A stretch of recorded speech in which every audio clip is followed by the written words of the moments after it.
third Landcare Ag Webinar, Understanding Ecosystem Opportunities to Fit Your Business, Carbon in Agriculture Update. So this is the third of these webinars we've run, and we're running them on Soils Day. So today is World Soils Day. So happy World Soils Day, everyone. We know it's an important part of our industry. So the Landcare Ag program, which is running this webinar, is administered by Landcare Australia and funded by the Australian government through the Natural Heritage Trust. And I'm going to be a facilitator for today's session. So before we begin, I'd like to acknowledge the traditional owners and custodians of the Wurundjeri land where I am today. I'm in Melbourne today, and extend that acknowledgement to the diverse landscapes across Australia that this webinar touches. And I'd like to pay my respects to the elders past, present and emerging, and extend that respect to any of our Aboriginal and Torres Strait Islanders people joining us today. So our industry, it's always exciting in our industry. Nothing stays the same, but even more so than ever before, we seem to be entering a transformative era where land stewardship, sustainability and soil health, particularly carbon, seem to be at the forefront of everyone's minds and lips. These elements are not only crucial for enhancing landscape health, but can also offer emerging business opportunities in mainstream agriculture. Today's webinar aims to provide practical insights on carbon management to help all of you as land managers to leverage these opportunities to boost environmental impact, productivity and profitability. We're fortunate to have an exceptional panel of speakers once again today who will share their expertise and real-world experiences around carbon. Just a little bit of housekeeping. Please note this webinar is being recorded and will be shared for education and training purposes. If you're not comfortable with being recorded, then all I can do is suggest that you leave this webinar right now.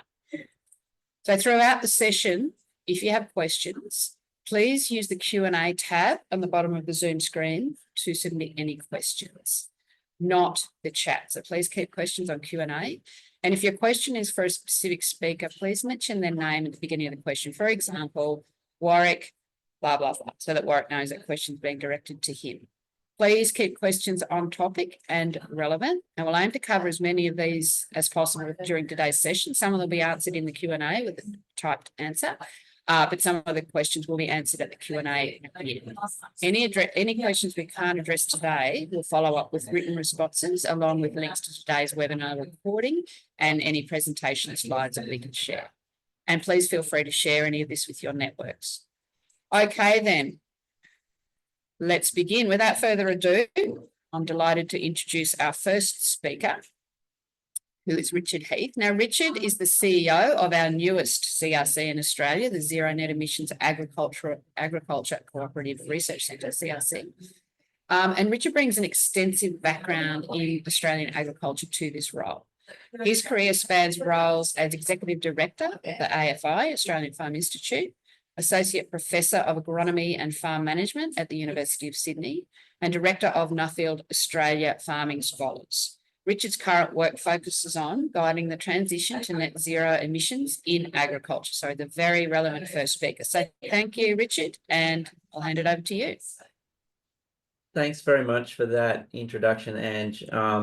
And I always like to mention, because I still wake up every day thinking of myself as a farmer, that for most of my career I have been a farmer on the Liverpool Plains of New South Wales near Gunnedah.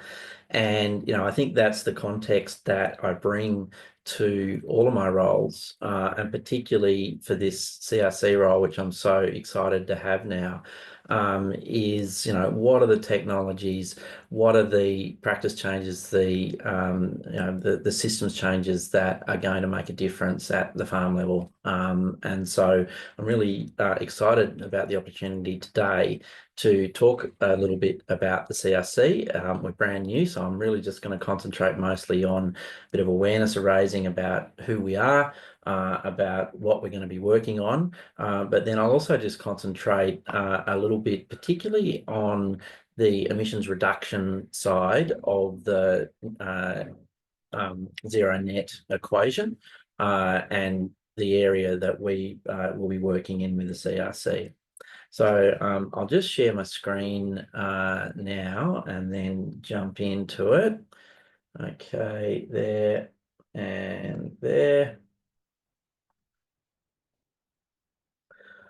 Okay.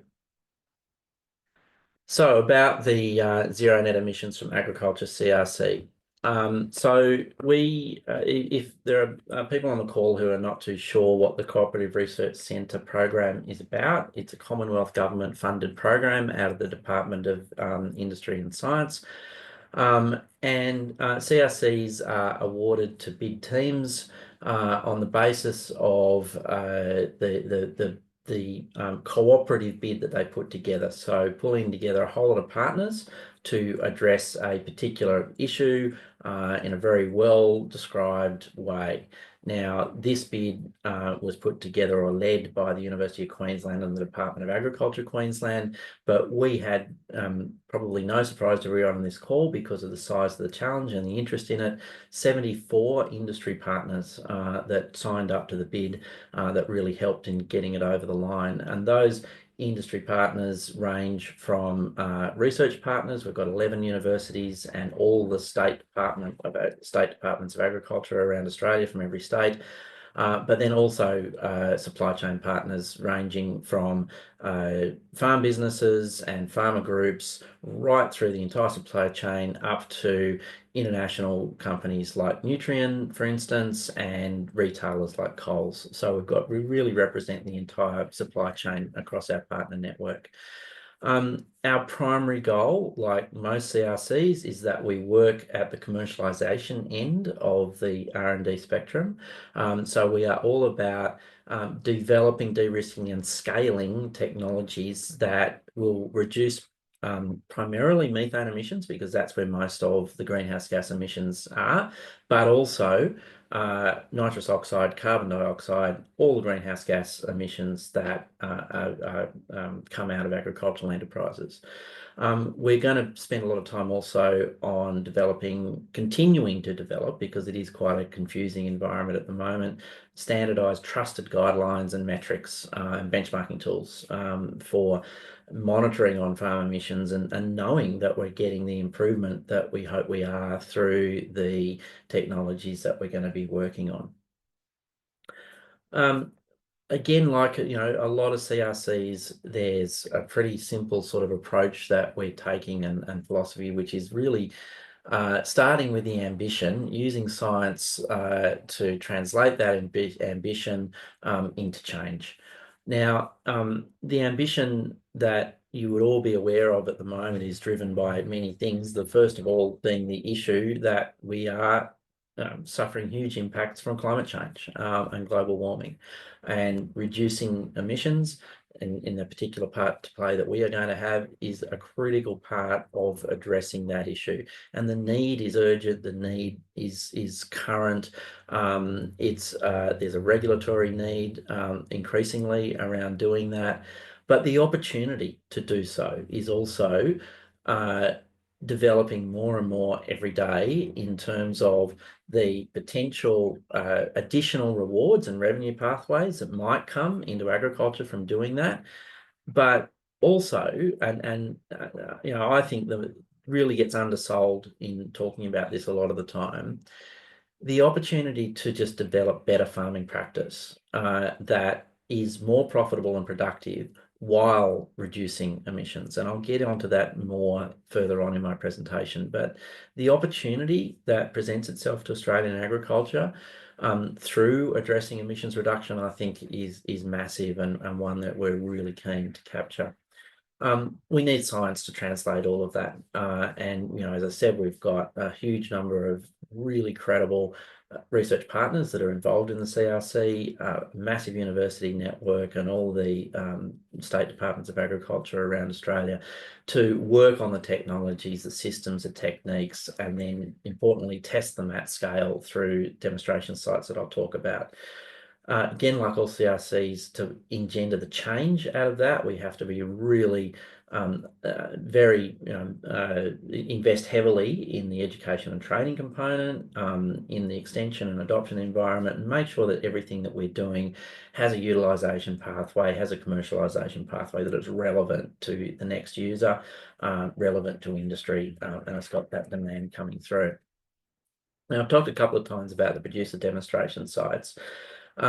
We will run a network of 25 eventually of these around the country, representing all the agroecological zones. It is a national program. We will want to make sure that we are demonstrating technologies that are relevant wherever you are in Australia.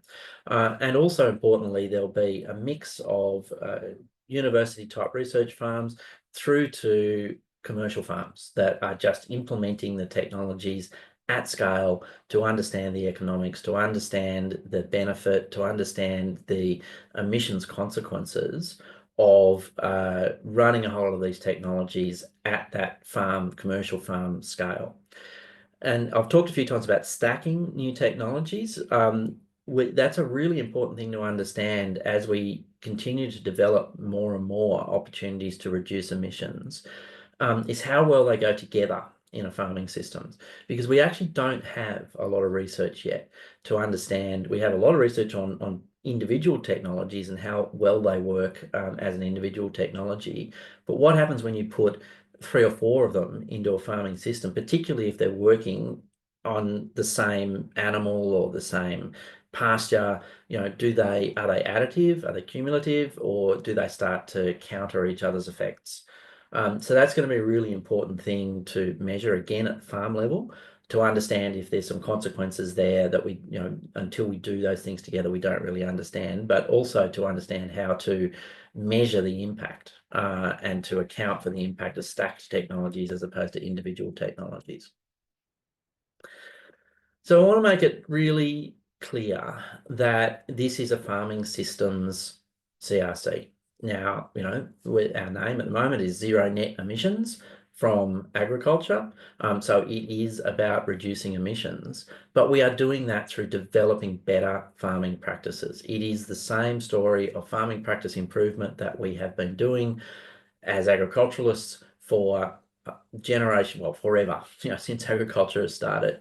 But we need to say I have this particular context around wanting to make sure that our improved practices also have an emissions reduction dividend while they continue to achieve profitability and productivity gains. And I'm absolutely convinced that we can do that, and everything that I have seen so far is that, a truly better farming practice, one that improves the environment, that improves the landscape, and is profitable and productive. If you are doing all of those things together, there is always a positive climate dividend out of doing that, because you cannot do all of those things together without being more efficient, with your inputs, which will always have a climate dividend, either at a straight emissions reduction or an emissions efficiency context. So that's a picture of me looking at the UNE trial site near Armidale, where extensive field scale, again, importantly, commercial scale trials are being done, looking at the impact of different methane inhibiting feed supplements being fed to cattle in the field. So not feedlots, not dairies, not intensive production, in the field, understanding the efficiency gains, the productivity gains, just the standard sort of measures of those through weight gain and meat quality, but also measuring the methane output of those animals as well, to tick all those boxes around a better farming practice. And that's what all of our research is going to be about. It's about integrating that emissions reduction knowledge. So is the methane output from those animals better? Is the nitrous oxide output from a farming system better?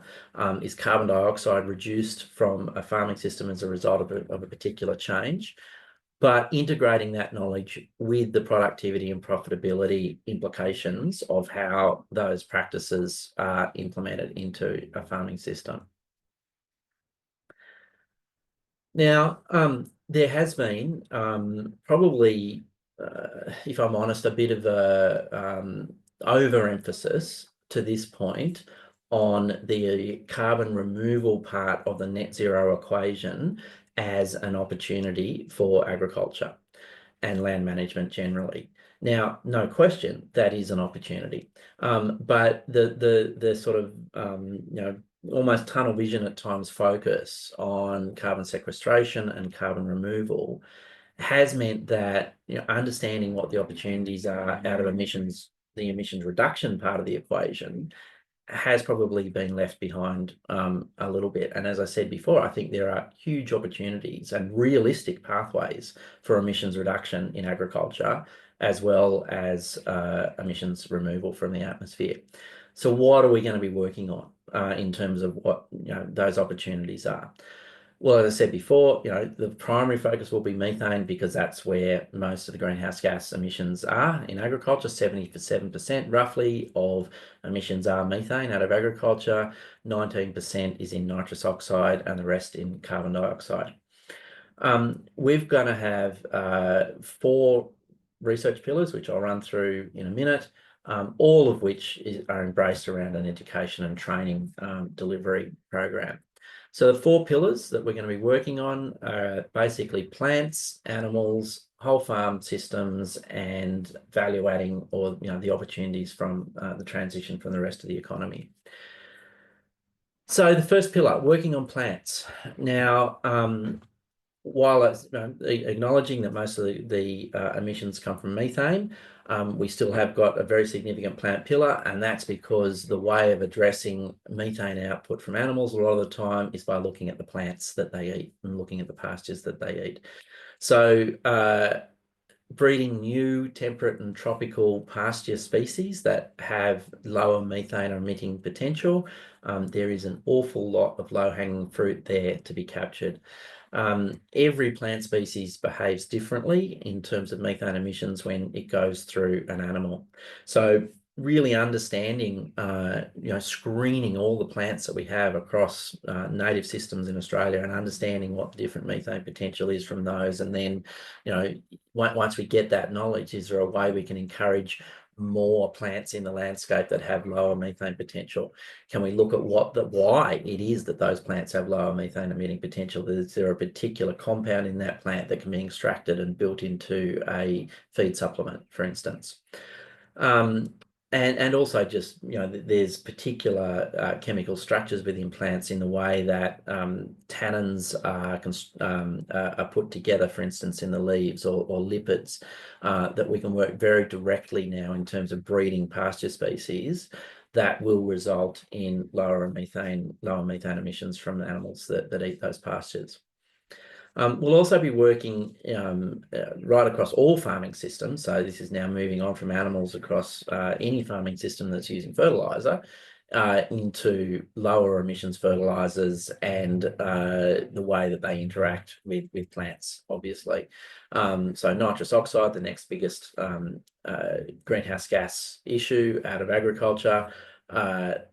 If we can get better at either developing fertilizers that are using more natural nitrogen through legumes in systems, or fertilizer coatings or other methods, so that we just reduce that nitrous oxide emission out of farming systems, will be a big component of that program as well.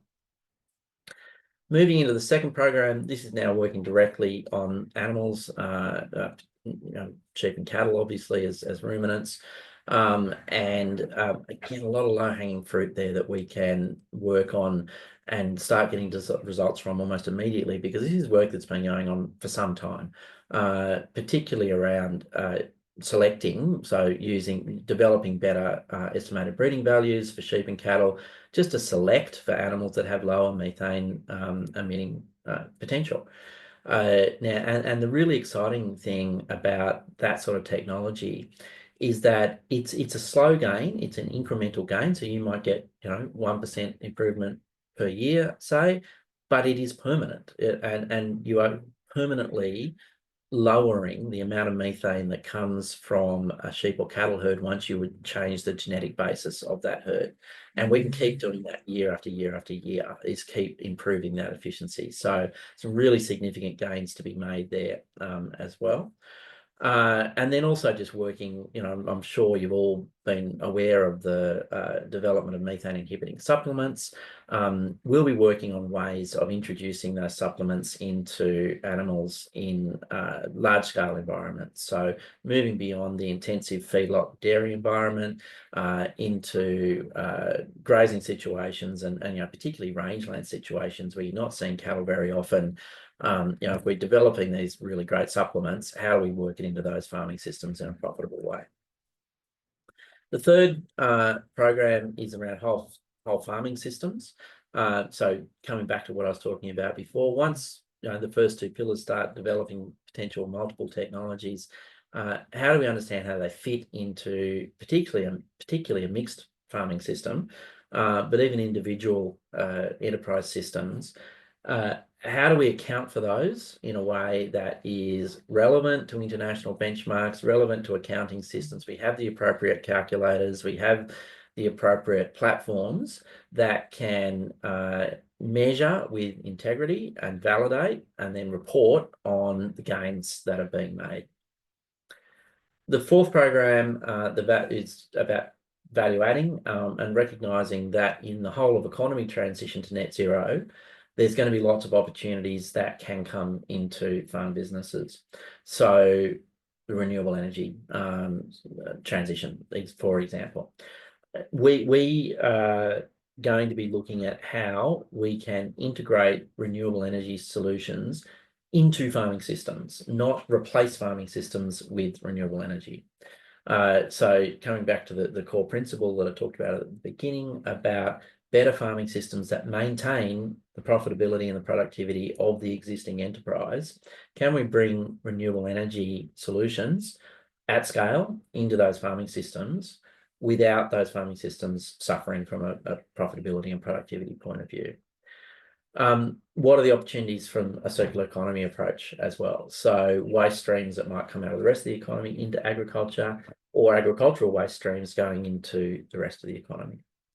Across all of the programs, we're going to be having multiple PhD scholarships, and we're going to be working in a really integrated way with First Nations people across Australia, really learning from them in terms, I talked before, for instance, about understanding the native plant landscape and how they, if we do understand, for instance, that some plants have better methane potential than others, how can we use First Nations knowledge to understand whether those plants can be promoted or not in a farming system?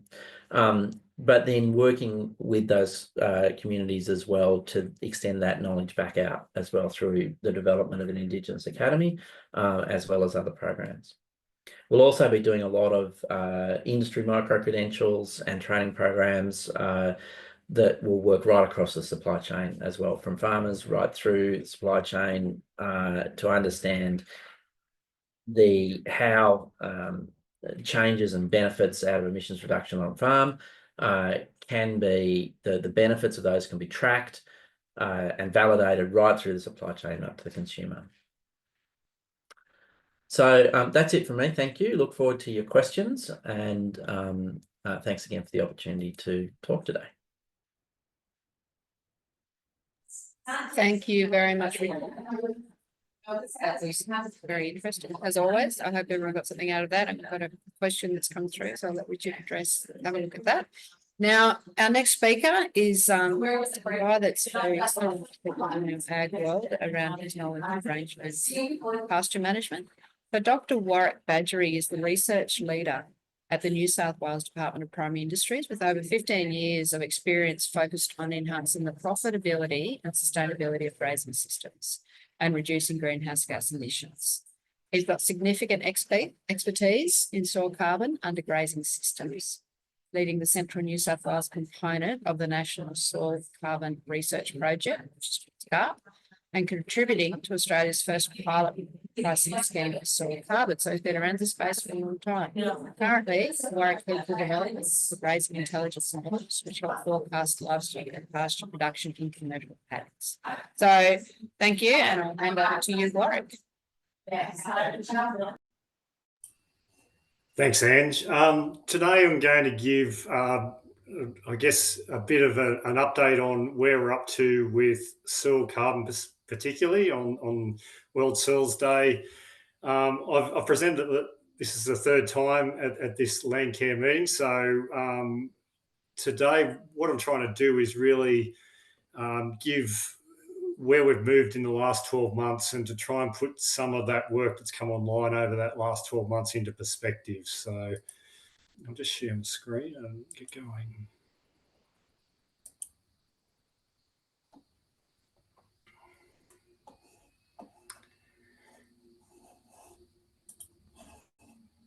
Okay. So the main thing I'm going to cover today is this difference in what could be considered a transient fluctuation in soil carbon as opposed to a persistent gain in soil carbon. So a lot of what I'm going to be presenting today is just trying to understand the drivers behind these two things and show where we've got data to demonstrate the magnitude of those different effects. And then that's we'll move on to sort of the sources of variability that we have and how what we need to do to detect changes in soil carbon. And then sort of move on to how we assess these options. So if we are looking to do something with soil carbon, how we would assess that. And I'm going to not talk about that from the business side, just from the biophysical side of will carbon change or not with what with your land management practices. And then finally, I'll just touch on grazing management and its potential for increasing soil carbon, given a number of studies that we've published over the last year in that area. This is a slide I presented last time, but it really sort of sets the scene for the other work that I'm going to show. With soil carbon, we ran with this data set out of Condobolin on a long-term farming systems trial, which had 16 years of data, and tried to sort of tease apart what has happened. It's brought up some interesting trends that we've since seen with quite a few other long-term data sets. And one of the key things here is we've got this increase over the first 12 years where basically all our land management was increasing at about the same rate. And all of that soil carbon was increase was mainly particulate organic carbon. So that's the organic carbon that is generally coarser in the soil and is not necessarily attached to the clay particles. So it's a lot more susceptible to be degraded. So after that 12-year period, we did have a land management difference, but it was sort of a lot smaller than the overall increase that we'd seen over that period. And this is where our perennial pasture was significantly higher than some of the cropping rotations there. But then what we found was we had this period of sharp decline. And while that was a sort of a 3-year measurement period, we actually had data in the middle there to show that probably happened over an 18-month period. And there weren't any clear drivers when we looked at the environment of that, except when I've gone back and had a closer look at this now. There was a very wet period before the initial sampling, and then there was quite a dry period for a period in there before we went back and resampled. But the other key thing that came out of here is where we had that land management difference at the high point. It's still there at the low point, but on average, our carbon levels were back close to where we were started. And one of the good things about this site is that under the SCARP Soil Carbon Research Project, we had sampled about 16 farms around this. So we had a good idea of what an average soil carbon level was. This is in 0 to 10 centimetres, and it was about 1.1 to between 1.1 and 1.2% carbon. And so you can see from that, that's sort of below where we were measuring carbon here. So when we're looking at that carbon values above around close to 2% in the top 10 centimetres, it's probably saying that we're well above the capacity for that soil to store carbon for that soil type and environment. And that's another key thing I'll sort of start to talk a bit more about a bit later today. The other issue with this is, say if we were looking at this site and we're looking at an ACCU method, the way that ACCU methods assess carbon change is over time. So we measure it at one point and then we go back to that same area and we reassess that carbon at points in the future.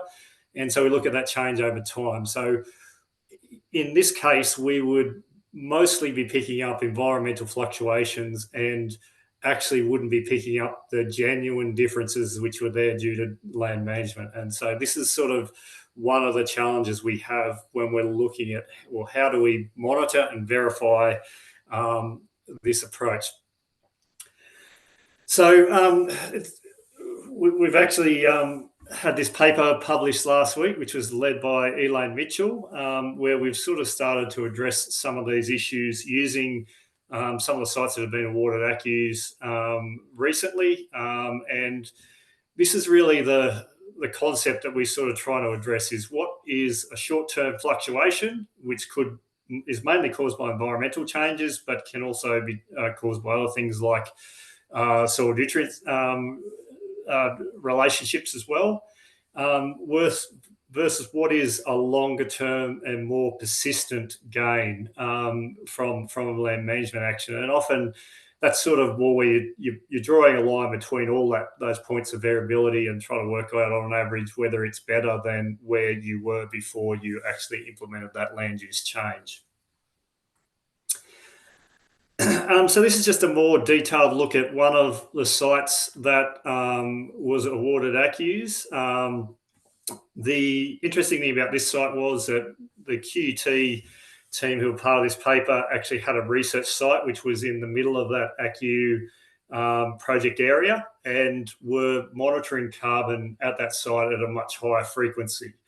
So it didn't exactly line up with the period that the ACCU measurements occurred. So on average, it was so there's a 12.5 tonnes of carbon measured across that project area, and in that research area.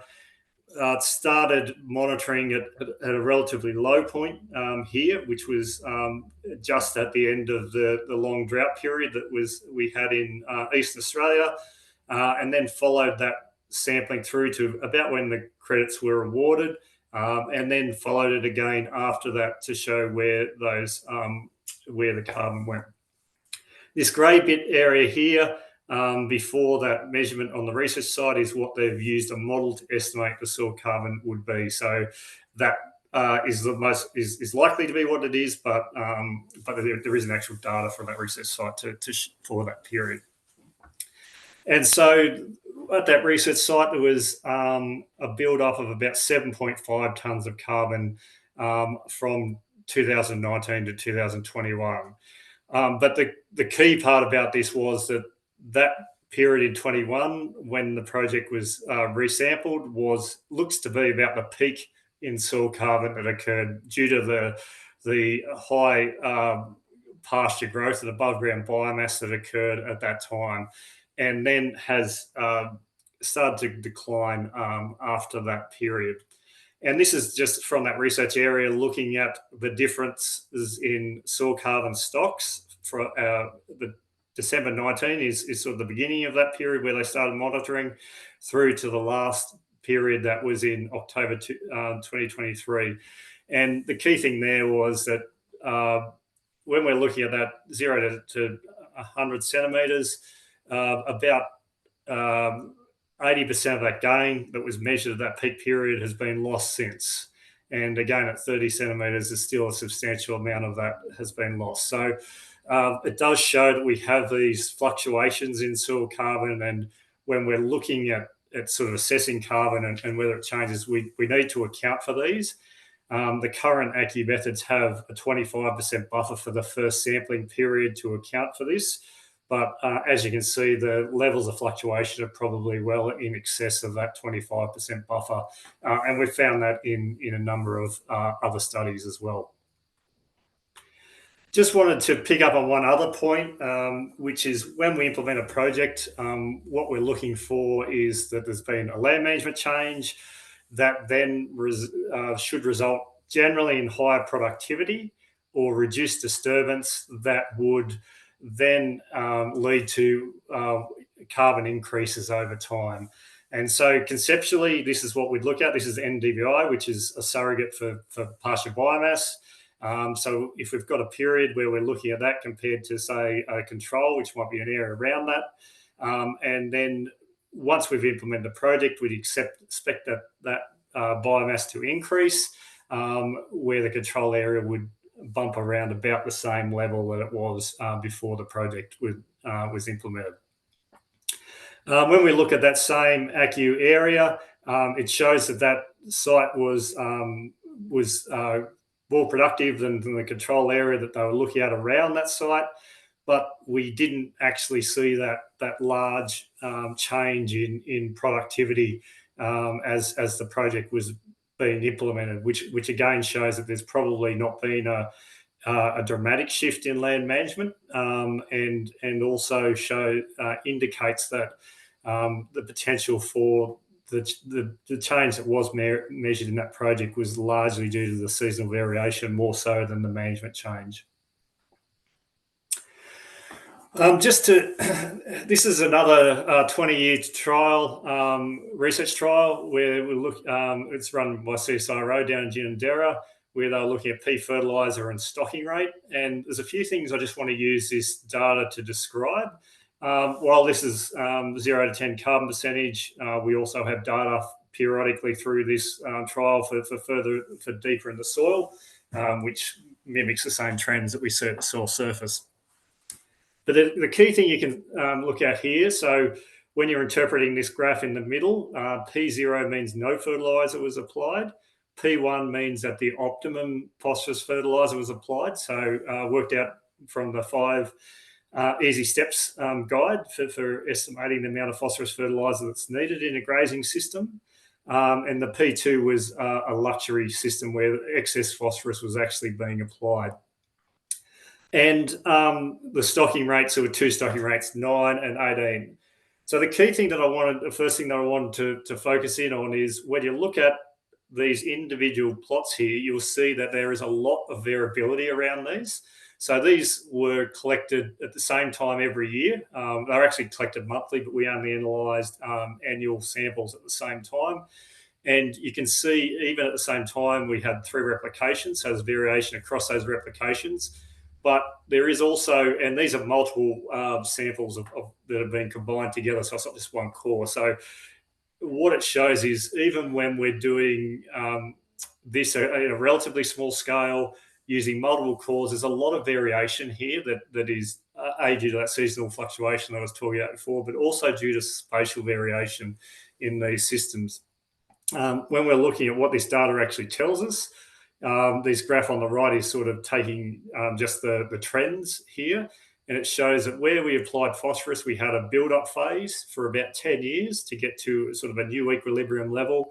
And then it was sort of maintained. The pink line that did start to dip down a little bit at the end was a treatment where we'd actually removed phosphorus from that mid-period.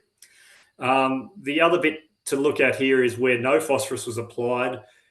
Basically, the organic matter was being mined to supply phosphorus into that system. And so we had this steady decline over time with this red line, which was at the lower stocking rate. With the other line here, it was actually the grazing treatment was stopped midway through because it was being exploited. And so that's the period where it actually started to level out. So what it shows is that we do have these trends, but we have a lot of noise around these trends. And that's why really the only way to get around noise in data is to have more data points to help identify these trends. And that's another challenge we have when implementing sort of monitoring to look at change in soil carbon. We have to do that over. It's hard to do this economically to monitor things in that way. So if we're looking at assessing soil carbon options, these are some points that I think you'd need to consider. The first is know your soil's potential, because this is largely driven by the clay percentage and the climate that you're in. There is a tool out here that will help you with this. So the Look-See tool, which is run by CSIRO, if you say move through and look at a soil carbon monitoring project, it will give you an estimated value of what soil carbon should be in your area. It's not the easiest to interpret, because it's an average soil carbon percentage across the top 30 centimetres, and no one really monitors that. But it gives you an indication, and sort of using sort of a grazing trial we've got here in orange, it sort of has indicated, well, we've had a build up in soil carbon. On that trial, we've probably got about 20 tonnes of extra soil carbon that we could store based on the assessment from that tool, which it matches up with some other monitoring that we've done on other locations across the farm here. Assess management change options, and the key things to look at here is productivity increased or disturbance reduced? And the only other thing that I add into there is additional nutrients supplied into the system, because organic matter is a bank of nutrients, and sometimes at those by supplying nutrients, you can actually prevent that breakdown of that of organic matter to supply those nutrients into the farming into the system. So you really need to look at what options you're looking at and ensure there is a relatively large change in either of those two things, productivity or disturbance. Next thing is to make sure that your measurement is actually going to or fit for purpose and will meet your requirements. And so as I've shown, we've got a lot of variability there. So generally, to pick up that change, we need a relatively high monitoring frequency and a relatively high number of cores per time that we sample to pick up that risk. Often the minimum sort of required under an ACCU project is probably not enough to do that well. So I'd be looking at something above that to do that better. The other thing that I'd focus on is we usually don't see large changes at soil depth, and we often don't see changes at all in soil carbon below about 30 centimetres. So if I was putting effort into soil carbon sampling, I'd put it into getting more out of the soil surface and not worrying as much about going to depth, because that's a large time cost, particularly to get those cores out from down to a metre. And the last point here is understand the risks and sources of variability in what you're doing. And the risks, again, you need to assess those from a business side as well as from the variability side. I'll just quickly finish off on chatting about grazing management. We actually did a meta-analysis on this led by Sarah McDonald, where we looked at all the grazing studies to see what influenced soil carbon change.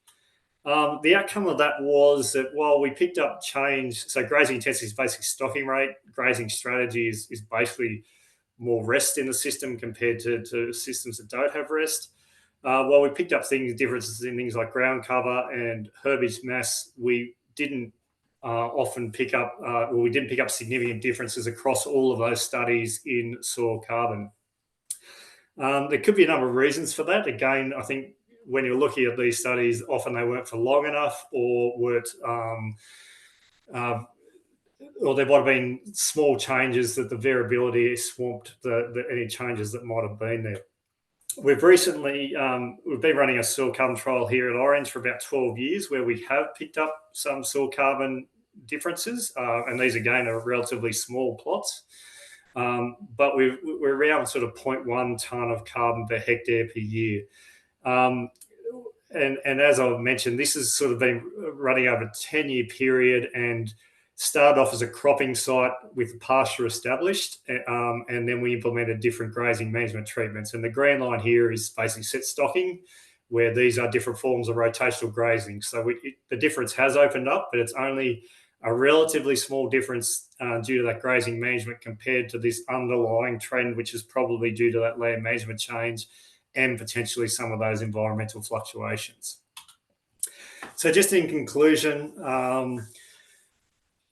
key thing is understand the difference between what's a transient fluctuation and what is a persistent gain in soil carbon.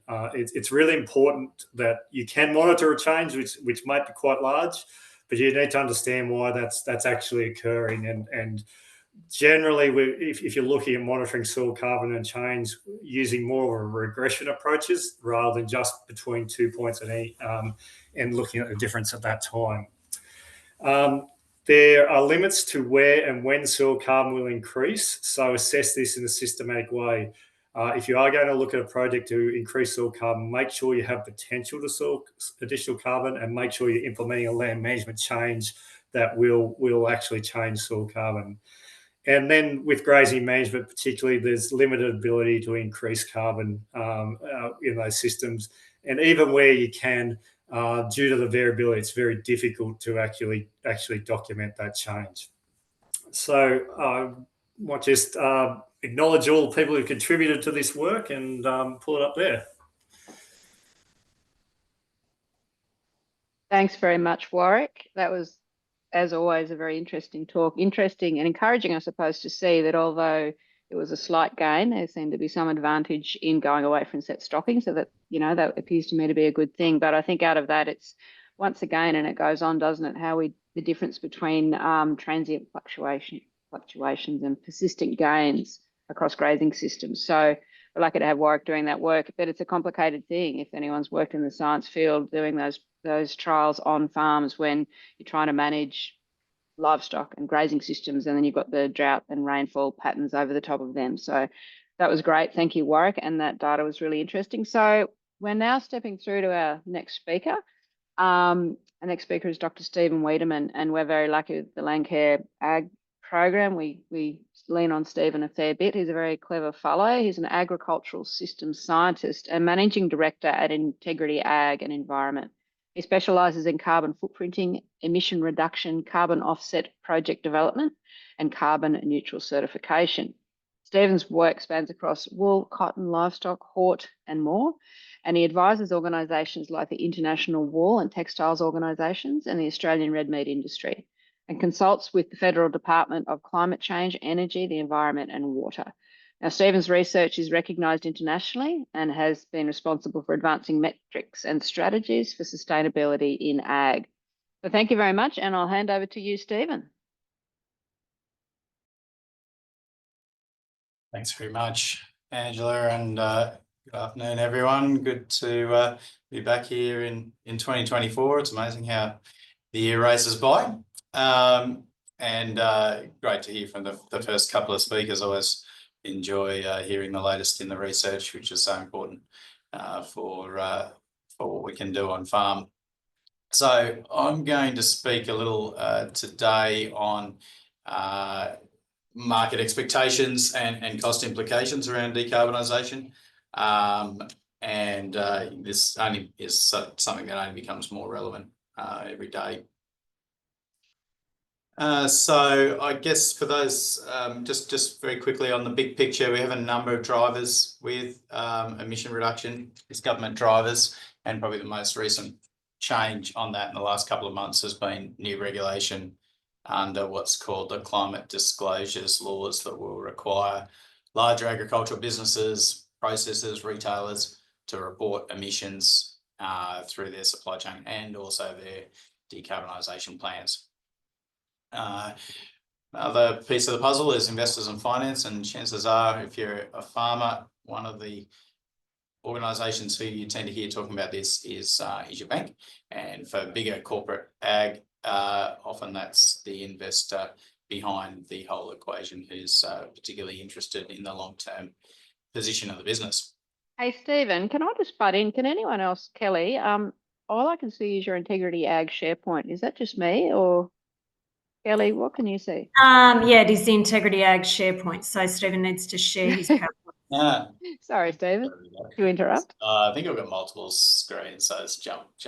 Yep. Oh, we can see you're not on Prezzo. I can see two lovely black Angus cattle and a barbed wire fence. Nice photo. Jumped across to another screen, so sorry about that. That's all right. A Zoom hassle. Yes, I know it is. We can see it's not on presentation view, but we can see megatrends shaping the world, Stephen. Yeah. This one. But that jumps off. Yes, I'll do that. Look, let me live with. I'll live with that for a minute. So yeah, you can see that. You can All right. see Apologies for you that. can. Yeah. It's not on presentation view yet, but it's just if you press your down bottom right and the little picture of the slide screen thing, will that get you across? Okay, we can see the slide, but it's in not in presentation. Yeah, you do. I'm gonna let you do that. It'll probably take a minute to do it.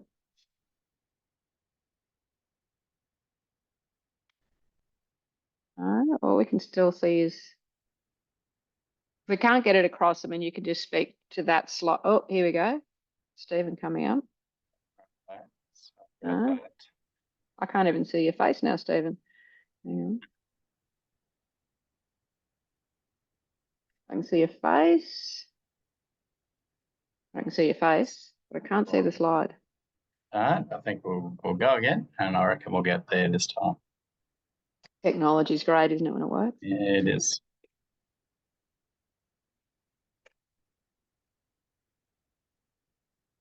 The good news is, Stephen, we've got plenty of time, so don't.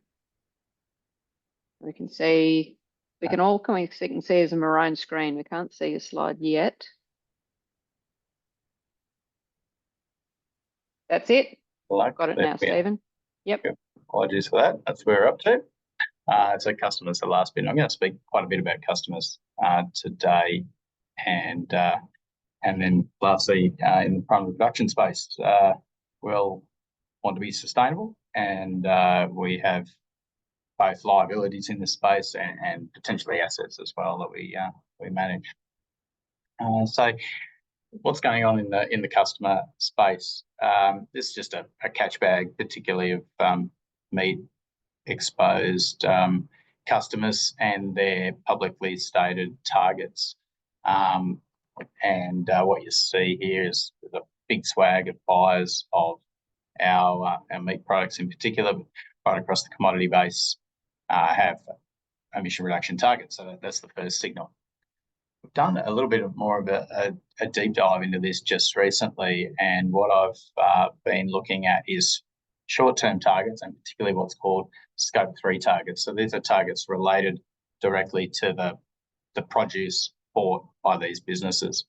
It's a smaller list here. We don't have as many with specific Scope 3 targets, but there's a number who do. And what we see is by 2030, expectations plenty around that, a grouping around that 20% emission reduction, and a grouping around 50% emission reduction expected from the products that these companies buy.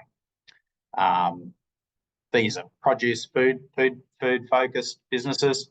I pulled then a handful of fibre focused businesses. These are luxury brands that buy wool from Australia in particular, and they tend to be grouping at the top end of that spectrum. So that's quite significant. This is the signal of what companies are driving for, trying to achieve in their supply chains from the products that they purchase. And of course, 2030 is only really five practical years away. So quite ambitious. Now, out of interest, I did go and do the deep dive on some of these companies' public reports and to see how they were tracking. And by and large, none of them are on track.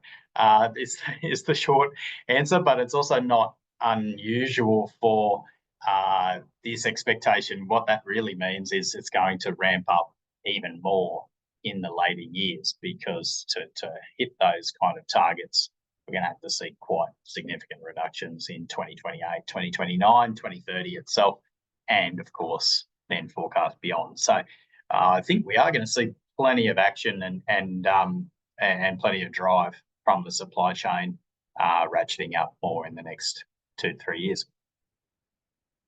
We also track this for customers for product, and this is, again, probably particularly red meat focused into the USA. So we export plenty of lamb and beef into these markets, and again, companies with emission reduction targets pretty well across the board there for major markets there.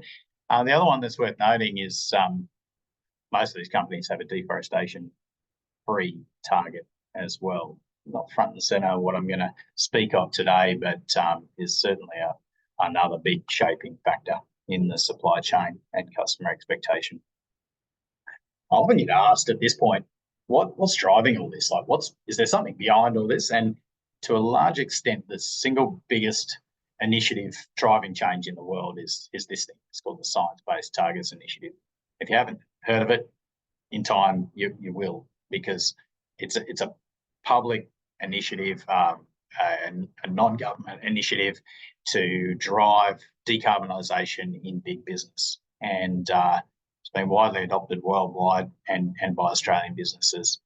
And effectively, it's a process to set targets that will deliver decarbonisation, deliver a 1.5 degree world, and it sets out a number of expectations around what that reduction looks like. So they have this table, you can't see it in detail, but they have emission expectation reductions for beef, for chicken, for dairy, pork, wheat, etc. through there. So if you like, it sets a high watermark for emission reduction. So there's obviously a lot of Australian companies working in this space, and these are all companies and supply chains with initiatives driving lower emissions at the present. So that's great. What does it mean if you're a producer in this landscape? I'm just going to touch on a few things. One is, what are the basics? What do you need to measure?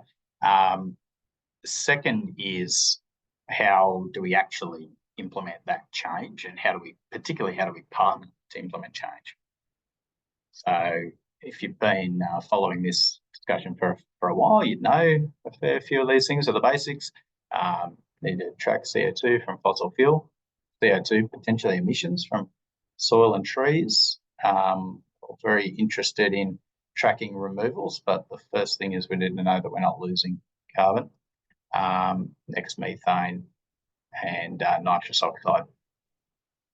And I guess it's worth noting that when I say measure, we tend to measure the inputs to a model. At the end of the day, both a carbon account and a carbon footprint are a modelled result, and that's these direct emissions are very hard to measure, and we don't see that happening anytime in the future. So what we're measuring practically is livestock performance, we're measuring diet, we're measuring purchased inputs in grain, etc., fertiliser, diesel.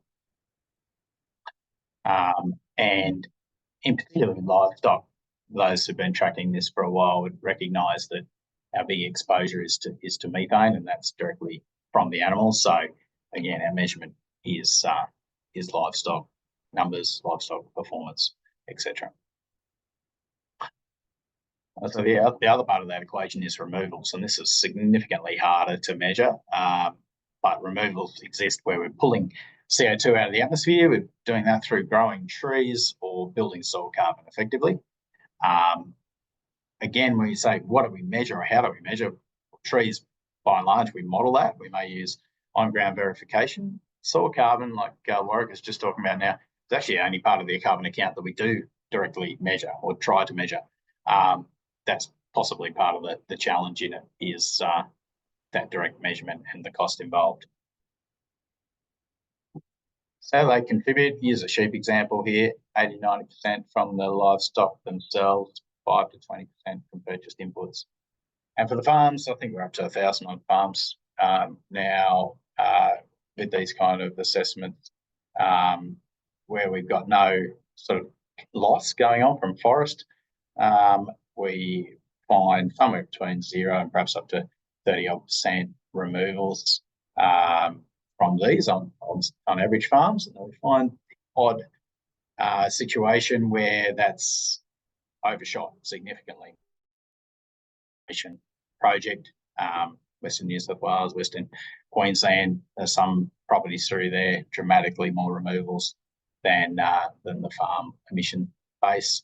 And I guess some of the first evidence on a few soil carbon projects have been very significant removals there.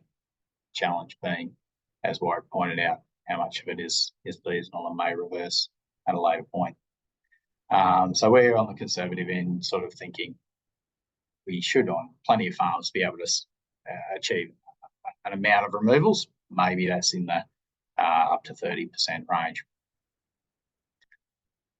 So what should we expect with change over time? These are beef industry figures that we track for the industry, running about 0.5% reduction per year. So that's pretty good. At some point, actually, we'll stabilise that because there's biological restrictions to how far we can go down before we start getting into technologies. But if you're thinking, haven't started, where should I even expect? Well, 0.5%'s been the trend in beef and a little bit better in sheep. Right, so what's going to actually drive change and how do we partner together? You may have heard of this term called insetting. I wanted to just talk a little bit about what it means and how it differs to offsetting, generating carbon credits. The first thing to note is, what are we talking about here? We're talking about defining and collaborating around removals on a carbon account and potentially reductions on a carbon account. And we need a common mechanism to communicate between the supply chain. So we need to be able to quantify it and potentially there may be actual payment around it as well. Hey, so Stephen, sorry, Stephen, to butt in.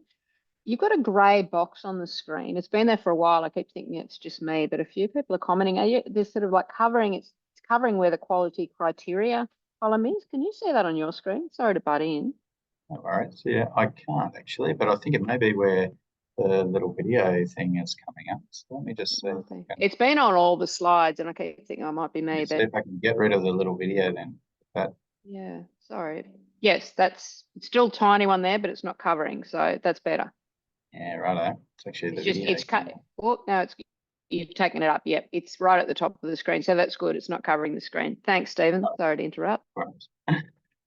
Technology. The joys. So where we're trying to work out how to manage this up and down the supply chain, we want a way to be able to quantify reductions or removals, and assess them up and down the supply chain. Insetting allows us to do that, and it doesn't necessarily require generating a carbon credit to do so. Carbon credits are particularly there to trade in a monetary sense and to trade between dissimilar businesses, so not in the same supply chain. There's a few differences to note. One is insetting calculations are done retrospectively, so for last year, and they're not actually subject to additionality in the same way that credits are. You don't actually get a credit either in general, but you verify an amount of removals from the carbon account or a reduction from the carbon account. So there's no actual trade that occurs. There's not a formal monetisation, but it does enable, for example, cost sharing. So that can be achieved this way. The other thing is we don't typically require permanence either, and instead of that, you have what's called reversals accounting. So if you subsequently stop reducing emissions and increase them again, or if you lose removals in soil or trees, they're going to go back on the carbon account at a later point. That's going to be accounted. So that's two really key differences with carbon credits. And this is not just me taking my word for it. That's sort of written into what's called the GeoShip protocol rules and guidance on the topic. So anyway, I know that gets a little bit technical, but it's quite significant, those changes, if you think them through.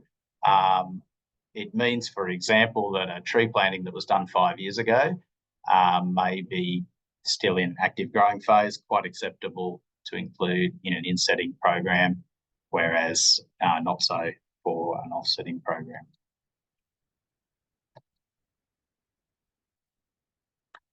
So because one of the main contexts here is removal, so trees and soil, there's a couple of things we need to take into account. We actually may have both emissions and removals going on in this space. So there's three sort of states that we can have for a pasture or an area that's got scattered trees, for example. We can have actually a state where there's carbon losses.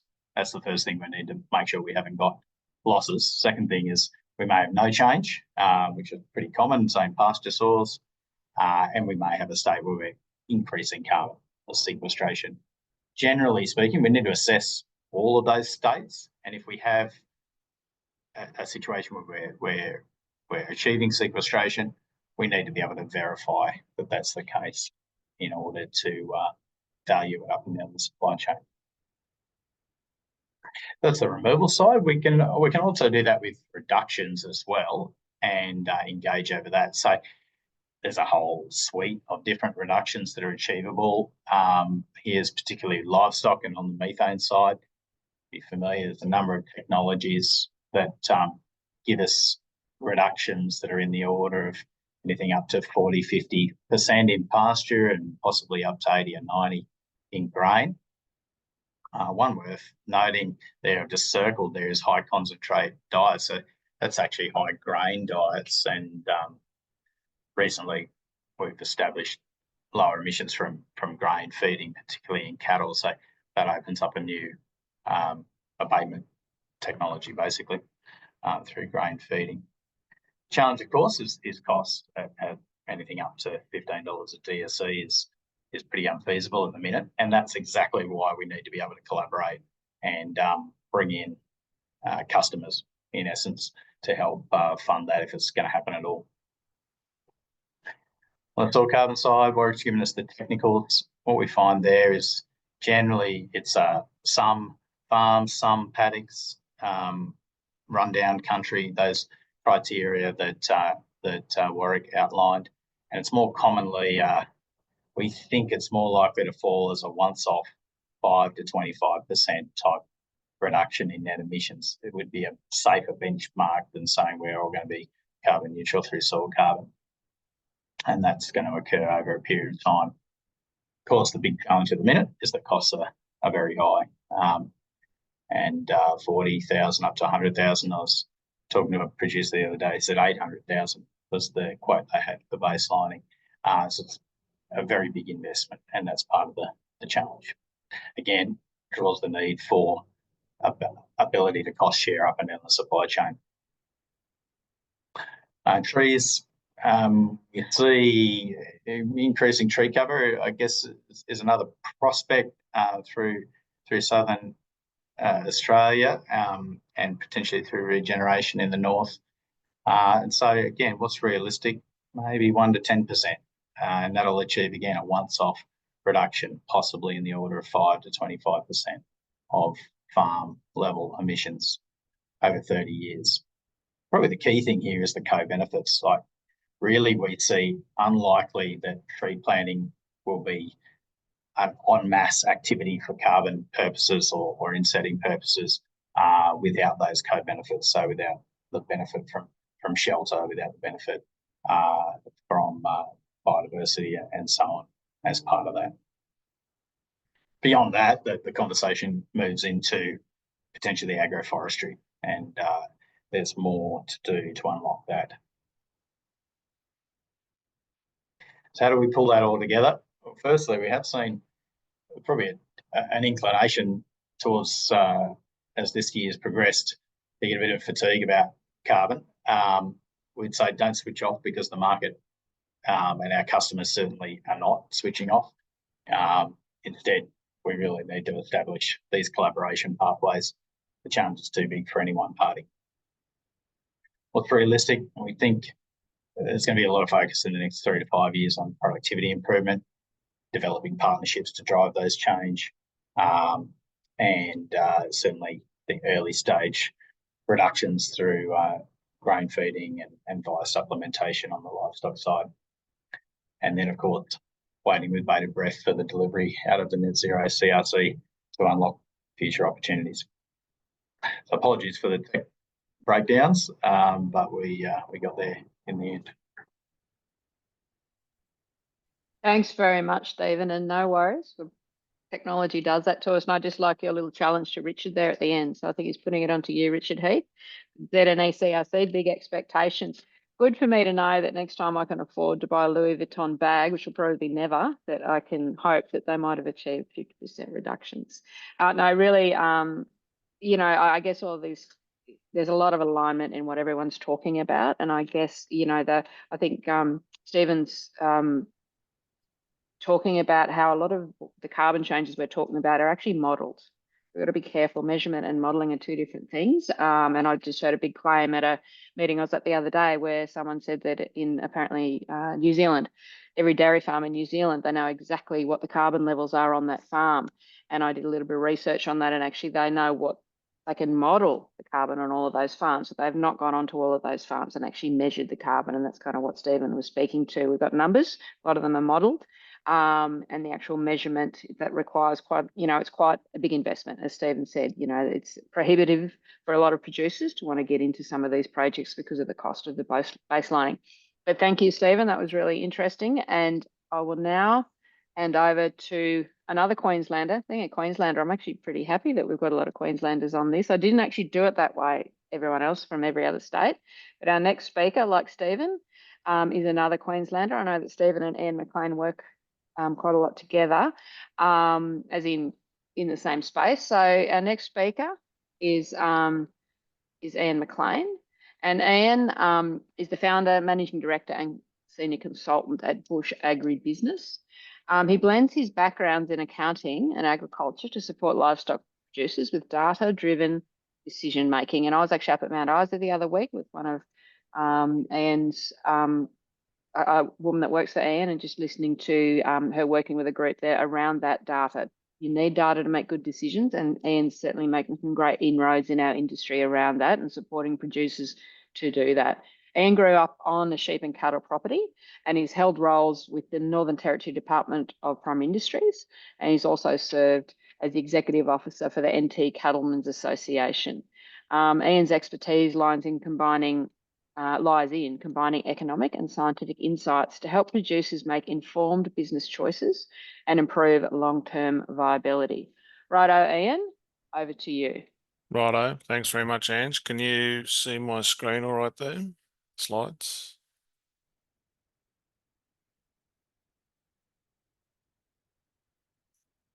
Sorry, Ange, can you see my slides there? I can, Ian. Righto, yep, absolutely. Very good. Okay, excellent. Thank you very much. And I've enjoyed the previous speakers and learnt a lot from that. I'm going to take a bit of a different perspective and talk mainly on herd productivity and using, I suppose, existing measures and existing management practices. I think some of the stuff that's coming is exciting, perhaps a bit scary too, but look at it in terms of what's available at the moment and linking the emissions reduction into, or emissions intensity reduction into herd productivity. So a bit about Bush Agribusiness. We work mainly across Northern Rangelands, Australia. We run producer business groups, have individual clients scattered right across the north, do benchmarking from small family businesses through to large pastoral companies, involved in project work. And we've done work on industry level emissions calculators from the herd perspective. So we've got a good understanding of the emissions from for herds and flocks. We publish the Australian Beef Report, which is an overview of the financial and production performance of the whole industry. Every 3 years, deliver the Business Edge across Northern Australia, which is Meat and Livestock Australia's business skills and financial literacy training packages, and also do professional speaking such as this. That's just a bit of background on us. But today, I want to focus on herd productivity. And I think that's the key to both business performance and emissions intensity, and has the advantage, which I'll hopefully explain to everyone, of getting a double bang for your buck with anything you do for herd productivity is going to improve the business and your emissions profile as well. There's a number of different measures, and I'll talk about them a little bit, but I'm of the opinion that herd productivity is the #1 measure for a beef business. And when I talk about herd productivity, what I'm talking about there is how many kilograms of beef live weight are produced per animal unit, whether you talk AE or DSE, per year. And that gives us an overall measure of how efficient individual beef properties or beef factories are at converting grass into beef. Because at the end of the day, that's what the beef business is all about. Taking grass, doing what you can from a land management perspective to grow as much as you can and land condition, and then using the livestock to sustainably convert that into beef. I think that's a key measure, measuring how efficient you are at converting that grass into beef, which is that kilos of beef per animal unit. It's not the only measure. Stocking rate is another important measure, particularly for southern systems where stocking rate's a driver. There's the labour efficiency of the business, which has a big impact on the cost structure, the cost of production, which is a key measure and has a big impact on profitability. Scale of the business is important, what the overhead or running costs are per animal unit, what the enterprise expenses are or direct costs are per animal unit. And there's a number of more measures. So we don't look at one in isolation, but out of them, I'd say that herd productivity or kilos of beef per AE is most important for most businesses to understand that. And the Australian Beef Report does detail all the measures, including kilos of beef across the industry and how they interrelate there. So why is herd productivity so important? It drives herd income. And this is critical. We've got a lot of data supporting this from businesses we analyse. And when we look at that, we see and we look at the differences in income of businesses over time for the long term. And we see that herd productivity is the number one driver of herd income. Those businesses that have consistently higher income than the rest of the industry have more productive herds, and generally they are the ones that are more profitable. Income is more important than costs. Costs aren't unimportant, but when we look at the top performers across the industry, herd productivity explains more of how they get there than their cost structure does. So it drives income, and this can take a bit to get your head around. It has a bigger impact on income than price received. So price received, particularly as we've seen in the last few years, the big variations in price does have a big impact. It has a big impact year to year. But when we look at long-term data and compare businesses, price doesn't explain any of the difference between businesses with higher income or lower income through that full market cycle. Big impact year to year, but not long-term. It's those with more productive herds that are more efficient at turning grass into beef that have a higher income. And they also have a lower cost of production because they've got more kilos to spread those costs over. And the costs are, scale's one part of it, but largely driven by the number of animals there are. So the more productive those animals are, the lower the cost of production is. And here we've got some data. Each of these dots is a business we've analysed. This is northern data, so we're talking AE here. We've got kilograms of beef per AE per year for the business across the bottom axis there.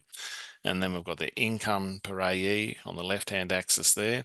And that's just to show those businesses, there's a pretty strong relationship there with higher income, with higher productivity, do have higher income. And that has a big impact on the bottom line, like I said. The other side of the coin for herd productivity is that it does drive emissions intensity, or it's effectively the inverse of emissions intensity. So emissions are primarily a function of dry matter intake. This is the methane emissions, which was spoken about before. I think Richard covered off on how big a part of the total emissions for agriculture they are. From a livestock perspective, they're a function of dry matter intake primarily, and the kilos of beef produced per animal unit is a measure of how many kilos of beef are produced per unit of dry matter intake. So it's effectively the inverse of emissions intensity. And here we've got some data from businesses we've analysed. Looked at emissions intensity per kilo produced. Now that's different to per kilo turned off, I should stress, but per kilo produced with kilos of beef per AE and emissions intensity. And what we see here is these more productive herds have lower emissions intensity, and the less productive herds have higher emissions intensity. So big key there that more productive herds have lower emissions intensity, not necessarily lower overall emissions, but less attributed emissions per kilo of beef produced. So if it's so important, how can we increase it? Like step one is to know where you're at the moment with anything, effectively baselining, which was spoken about. And this requires accurate herd numbers. And this is a big challenge for the industry overall, where reconciled herd data is needed if we're going to have good understanding of current productivity and current emissions. And it is a challenge, I know, but when we deal with producers, often they'll be able to pull out their notebook or open up the app on their phone and say how many cattle they've got in each paddock, which is great. But when we sit down and say, okay, well, what did you have at the start of the year? What came in as purchases or transfers through the year? What was natural increase? What did you sell? What died? And does that equal the closing? And have that across the whole herd and by class, that gets quite challenging to reconcile that. And this is a major impediment to understanding herd performance from a business performance perspective, but also to be able to demonstrate up the supply chain, as Stephen spoke about, which is going to become more and more important, where you're standing and what your current practices are, is going to require accurate numbers. Now, it is challenging, particularly in some environments. We've got fence crawlers, incomplete musters, unknown number of deaths, and some people have helpful neighbours doing the branding for you. But as an industry, we need to get a lot better at this. This is a major gap in the industry at the moment, I think. A lack of uniform herd classifications, I think, compounds this problem. And to address this, we've drafted a set of herd classification guidelines to try and address one part of that problem. And Andrew's going to send out a link to those guidelines after this meeting.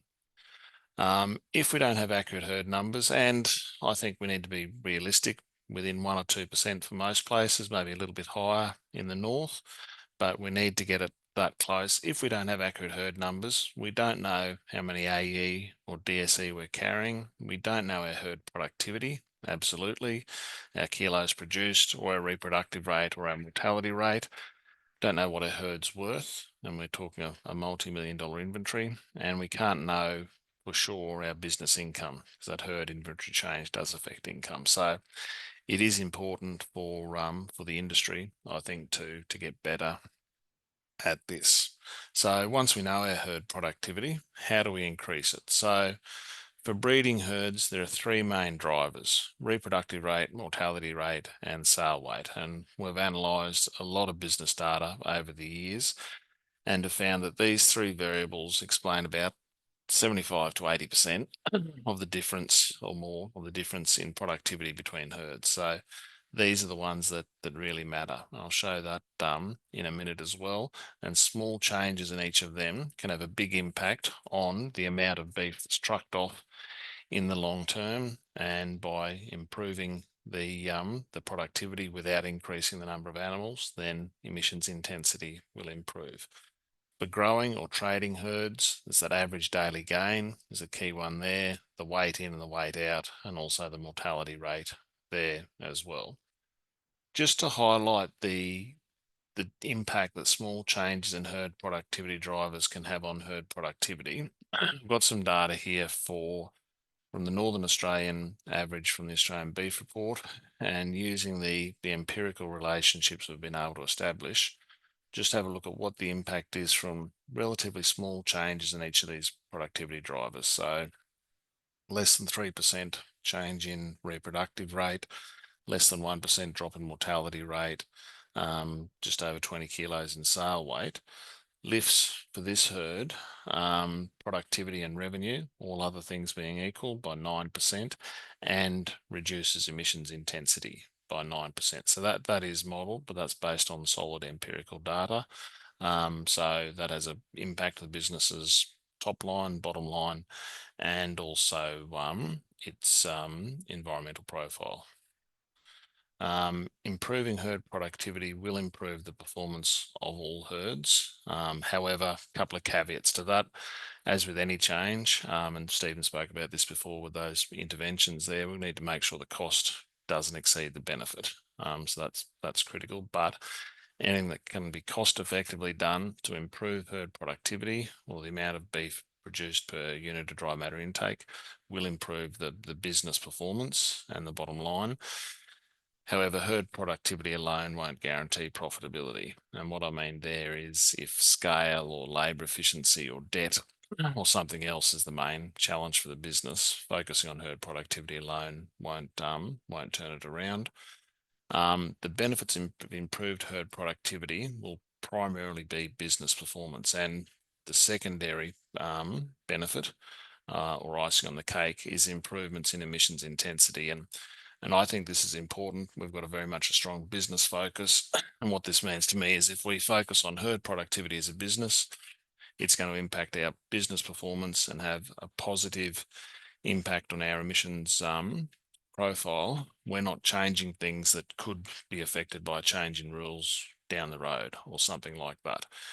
The benefit is primarily business, and the emission side of it is important for market access and everything else that Stephen spoke about, but we're not letting the tail wag the dog effectively, I think, in that regard. Another thing I'll throw out there is that I think in looking at this for business to make changes to improve productivity, we need to focus on efficient herds, not efficient animals. And what I mean by that is there's a risk, I think, in selecting animals based on net feed intake, and I've put together an article with a bit of research on that, which will be in the links, which Ange will send out as well, and happy to discuss that further. So that's all I had there, Ange, and look forward to the Q&A session at the end. Right, thanks so much, Ian. That was really interesting, and it's just nice to hear that with small changes, there's big opportunities. And it's interesting, and it's 10 years or more I've been listening to you talking about herd inventory, and it's something, and I think certainly we can all get a lot better at. And you can't actually change your business too much if you don't have accurate data, which is what Ian's business is all about. So thank you. Now, look, hey, Mel, and sorry to do this to you. I'm actually just going to let Stephen jump in and answer a question, Mel, before you start, only because Stephen Wiedemann has to go on to another meeting at 3 o'clock. So I hope that's all right, Mel, if I just hand the conch to Stephen. So Stephen, have you got a question there that has been handed, that's come in, that you'd like to address right now? Stephen might have already gone. Are you there, Stephen Wiedemann? All right.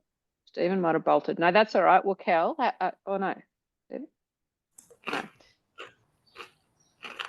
No, that's good. Hey, Mel, how about we'll start on yours? Stephen might have decided to go and then come back. So sorry, everyone. Now I need to introduce Mel because she's a very, very interesting and amazing woman.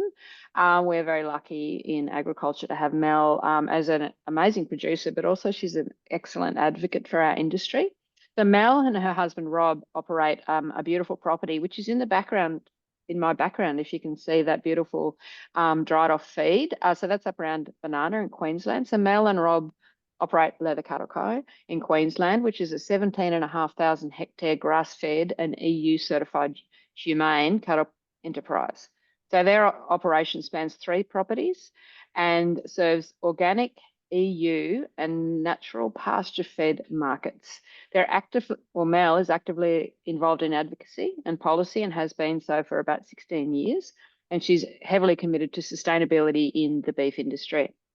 Now, Mel was recently awarded the Success Through Collaboration Award at the Global Conference on Sustainable Beef, which I think was in Uruguay this year, wasn't it, Mel?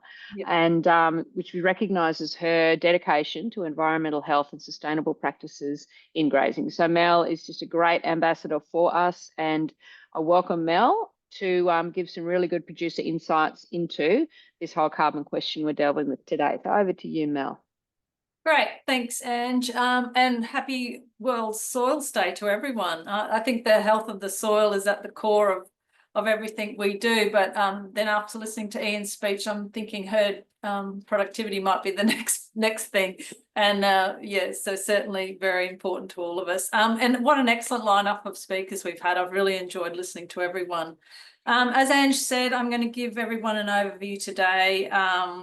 A bit of a producer perspective on carbon. I'll give you a brief history of Leather Cattle Co just to set the scene.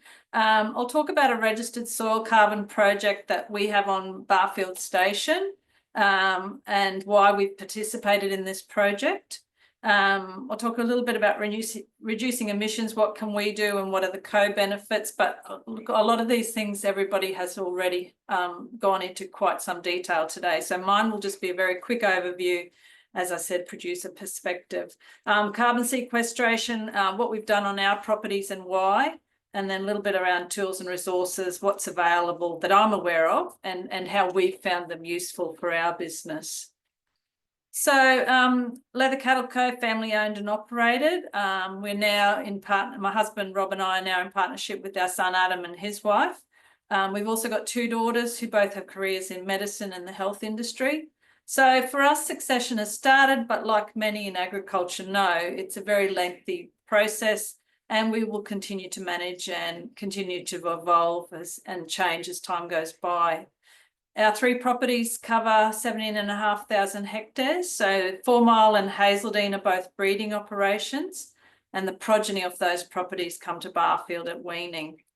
Hazeldean is currently transitioning to a full-blood Wagyu breeding herd, and this is where Adam and his family live. And Barfield, where Rob and I live, is predominantly backgrounding and finishing, but we also run a small full-blood Wagyu breeding herd and an Angus breeder herd with full-blood Wagyu bulls for the F1 steer market, and we retain the F1 heifers for breeding as well. So 5,000 head of cattle in total, with a mix of Brahman, Limbra, Brangus and Belmont Red Cross, along with the Wagyus, of course. The Brahman and crossbred cattle go into the EU grassland markets as well as the feeder markets. So our marketing is really influenced by seasonal conditions and prices. So we try and spread our risk and really focus on what each animal is most suited to. We currently have 471 registered full-blood Wagyus, with another 500 going through DNA testing and registration at the moment. So I think family beef enterprises are definitely the backbone of the Australian beef industry, and it's becoming more and more obvious that we not only have to focus on raising cattle, but also our topic today, carbon, and then there's biodiversity and ecosystem services and natural capital, and it feels like the list just goes on and on. So I really have to thank Ange and Landcare for bringing these topics to us and giving us the opportunity to learn and get our heads around what it all means for us.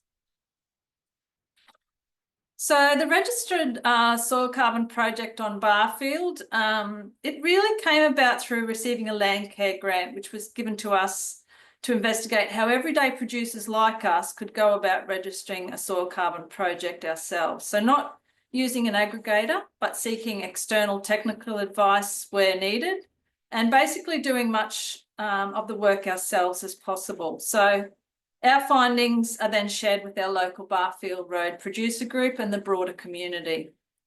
So in 2022, we registered the project over 3 carbon estimation areas on Barfield, covering 1,150 hectares out of the 6,100 hectare property. And the methodology we're doing is estimating soil carbon, organic soil carbon sequestration using the measurement and models method. So the process for this was basically in stages, and stage 1 included learning about soil carbon, potential markets, management strategies, eligibility, and record keeping. We engaged Integrity Ag Solutions to complete a cost-benefit analysis for us, which gave us a calculation of the potential abatement and project costs. We organised eligible interest holder consent forms, land title certificates, and evidence that we have the skills to undertake the land management activities. Integrity Ag then mapped our project boundaries and completed a land management strategy for us. And this, some of you would know, needs to be done by a third party, so that wasn't something that we could do ourselves. We then lodged our registration and we were granted approval from the Clean Energy Regulator. So stage 2, which we're just at the end of now, is where we engaged Integrity Ag again to do a soil sample plan for us and then undertake the soil sampling. We took a total of 164 samples over the 1,150 hectares. And then we lodged those results with the Clean Energy Regulator. We now have to carry out our management activities, which include converting cropping land to permanent pasture and introducing legumes and multi-species pastures. We're also required to keep records of the number of animals and the days grazed within each of these carbon estimation areas. This is where our farm management systems are valuable, and we use AgriWeb for our cattle and pasture records. So all going well, this should give us the data we require. But, you know, tech sometimes doesn't always work well for us, but I think the importance is the data that goes in is what's really going to count there. So some of the lessons we've learned along the way is it's a very long and complex process, but certainly achievable for anyone with the will to participate. So I think if a producer wants to have a go at themselves, it's more than achievable.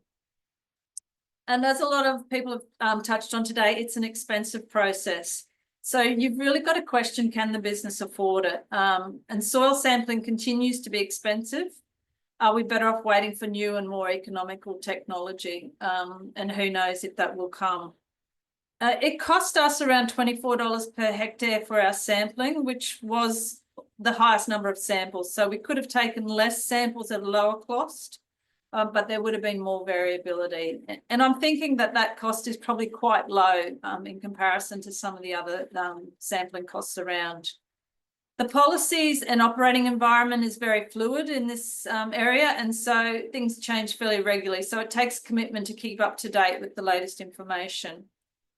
There are still mixed messages, and I think Warwick's touched on some of these today. Mixed and conflicting science around things like the impact of rainfall and management on carbon levels, the depth at which we should measure, and the value of these markets to us. I mean, all of the speakers today have really addressed these things, but it's still that ongoing, you know, fear, who's giving us the right information and where's the science to back that up. And like all agricultural activities, there's those things we can't control, like weather conditions. Rainfall and extreme heat will the impact be greater than the potential benefit, or is it worth our while? So these also are very long-term commitments, 25 years. And what will your family situation and operating environment look like in 25 years? Are we going to be leaving a valuable legacy or a burden to the future generations? I think they're questions that we really have to ask ourselves. And I think that's particularly important if you've signed with a third party who will have an interest in that project for the next 25 years. So it's a long time to be involved with another party within your family business. Would our family have undertaken this project without the grant? Probably not at this stage.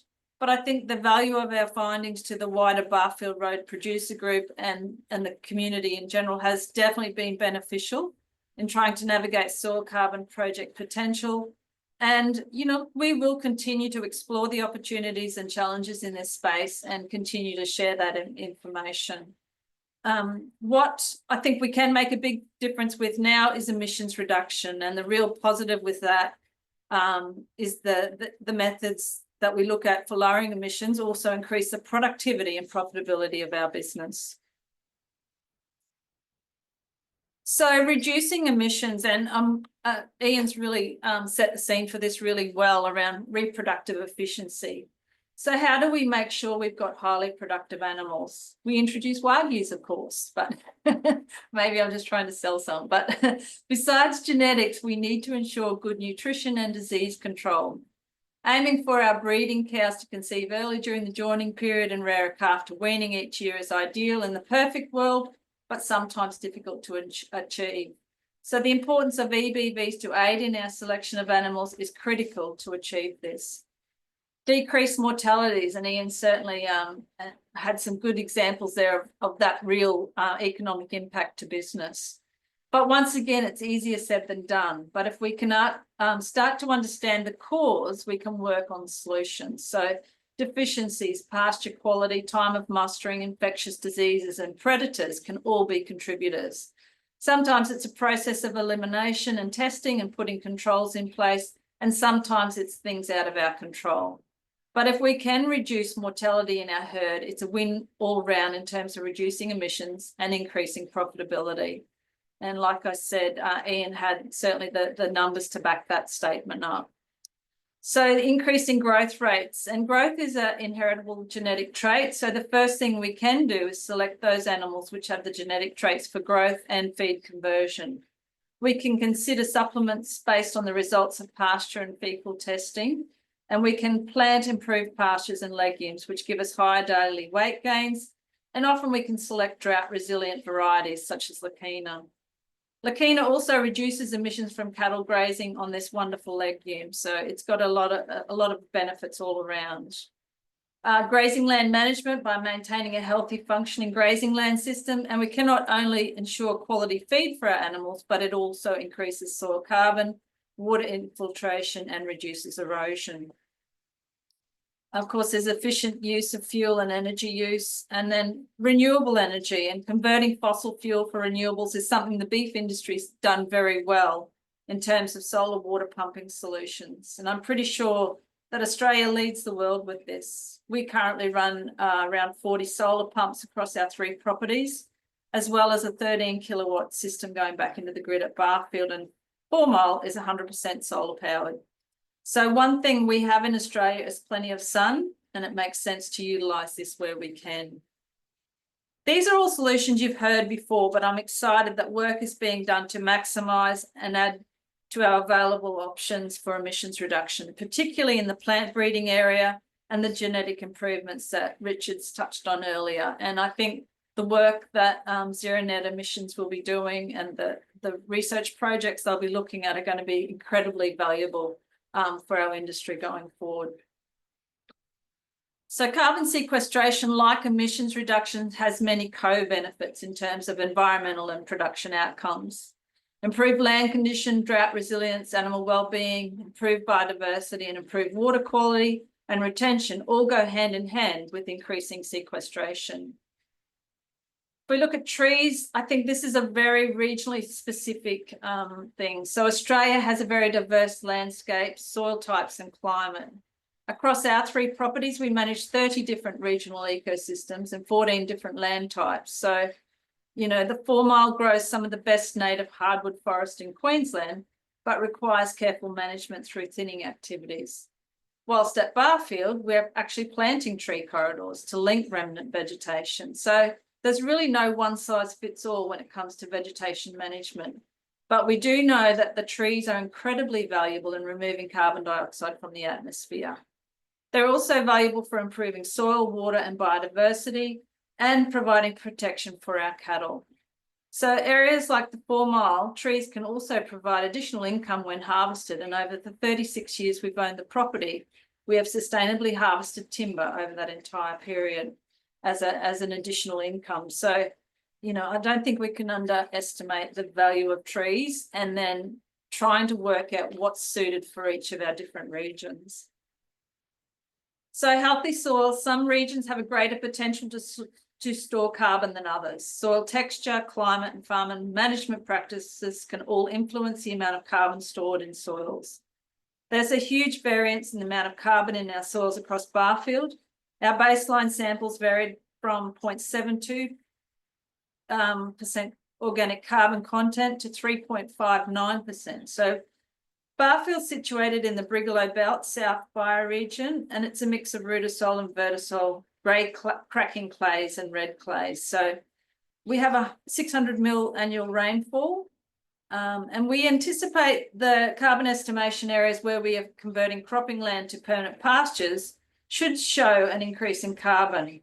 Although with many factors influencing this, including rainfall, it'll be interesting to see what actually happens. So as you would be aware, there's been some successful large-scale soil carbon projects in central Queensland, but not close to us here at Barfield. So the future will show just how well it will or won't work in this area, I think.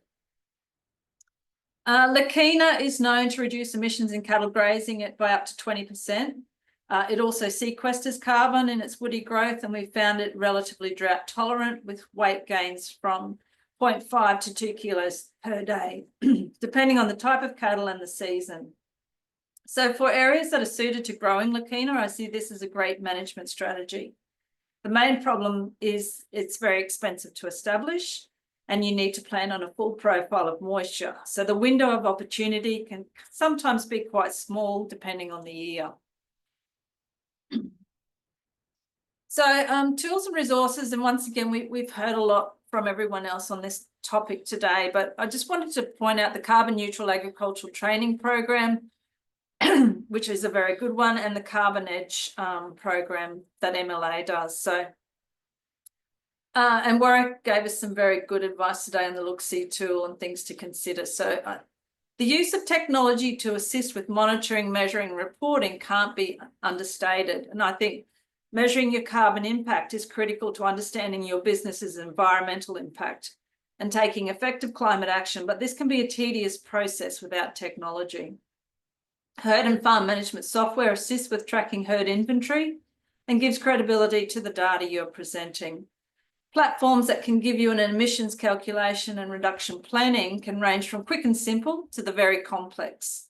And at the end of the day, it's understanding what you are trying to achieve in your business, and that's going to look different for everyone. There's a number of private, government and tertiary organisations with training, tools and resources available. And the My MLA site is excellent and it's free to use if you're a producer. So it contains tools and calculators, environmental credentials, strain feed-based monitoring, carbon calculators, vegetation dashboards and stocking rate calculators, and many other things, all and with e-learning resources and manuals to go with it. So I think, you know, there's a lot out there. I think, Ange, that might be a good one for Landcare. Let's get it all together in a hub. So it's a one-two stop for people to go and have a look for it. That's often the problem, is finding these tools and resources that are already available. I just want to leave with a point to ponder on. And it's a quote by the Dalai Lama: "In order to carry a positive action, we must develop here a positive vision." So this really emphasizes the connection between our mindset and our actions and the importance of having a constructive and hopeful outlook. So I'd say let's begin by identifying areas to change, measure, monitor, report, seek advice and collaborate broadly, understand our national and international market drivers and customers' needs and perceptions. And Stephen showed us some very good slides today with a large amount of companies who have made commitments to Scope 3 emissions. So we know that that's really important. You've got to surround yourself with positive people who seek solutions and walk the walk and be proud of the food you produce and the environment you manage, and be willing to share that story. Thanks today, Ange, and look forward to questions. Thank you so much, Mel. Once again, a terrific insight into a producer who's keeping a close eye on our industry and taking action to be involved in the next steps that are going to come along for us all. We feel really privileged to work with Mel and the Barfield Road Producer Group that Mel works with. And we're very lucky because Mel and the Barfield Road Group are jumping in and actually ground truthing some of the things that we're all knowing that are ahead of us. And then Mel is very good, and the Barfield Road Group, at bringing that back to us instead of talking about the challenges, the opportunities and what they're learning from that. So thank you so much, Mel. That's been a really great webinar, everyone. And thank you so much. Once again, you've exceeded expectations. So what I'm going to do, I did warn all of our speakers. A lot of the questions have been answered online, I know. So Richard, are you happy if I hand back to you? Is there a question on there that you'd like to speak to now, Richard? Sure. So look, there's a couple that I said I'd answer live. The first one, just because I think it's quite topical at the moment, there was a question around the pushback on Bovair that's happening. Now, you know, whether you describe it as a pushback or just a bit of social media noise, regardless, has become quite bizarrely controversial in the last little while. And the reason I wanted to just bring that up is because it just highlights the ongoing difficulty that is always there in communicating science, and particularly complex science, which is what we've been talking about. And, you know, we have a situation now where misinformation, language along the lines of injecting meat with poison, which is, exactly not what Bovaer is doing. It's a natural supplement that, reduces emissions in cattle. We feed ourselves supplements all the time as humans, nutritional supplements, vitamins, minerals, all sorts of things. We don't think twice about it. But we have to communicate that, and we have to communicate it well, because otherwise we run the risk of investing in all this really great research, proven research, non-dangerous research, and then having adoption, implementation, consumer perception, social license impacted because we haven't communicated it well. So, no matter how good the science might be, no matter how practical the solution might be, we always need to be conscious of how we talk to our consumers about what we're doing to make sure that we don't run into that sort of situation. The other question there was just around, the comment that struggling with the assumption that the blame for climate change is mostly agriculture based. I attended a really great workshop a couple of weeks ago with, there was someone else in the workshop from the National Greenhouse Gas Inventory, who is responsible for essentially, compiling the national greenhouse gas accounts, that works in this day in, day out. And, it was the sort of workshop where there was quite a bit of angst around agriculture's getting the blame for everything. And, we're being told we have to be net zero all the time.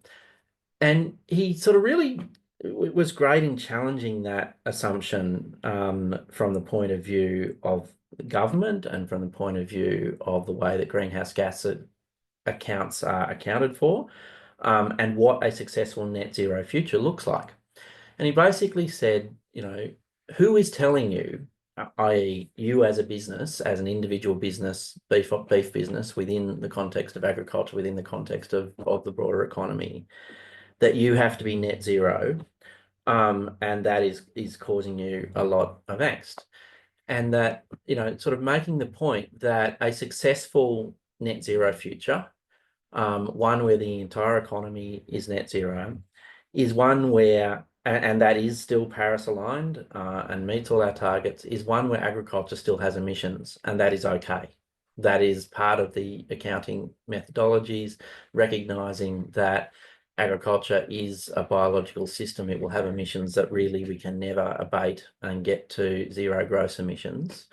And so, again, it comes back to that communication aspect of talking about that and not shying away from the fact that agriculture will, in all likelihood, never be net zero. That is okay. That is part of a successful net zero future where the entire economy is net zero. And, getting better at communicating that and why that is the case, why there are biological emissions sources that are part of the way that we produce food. And if we want to continue to have food, we're going to continue to have emissions. So again, just a couple of points there around the whole communications aspect of what we do, that will always continue to be a challenge, and we will always have to be thinking about how to do that better.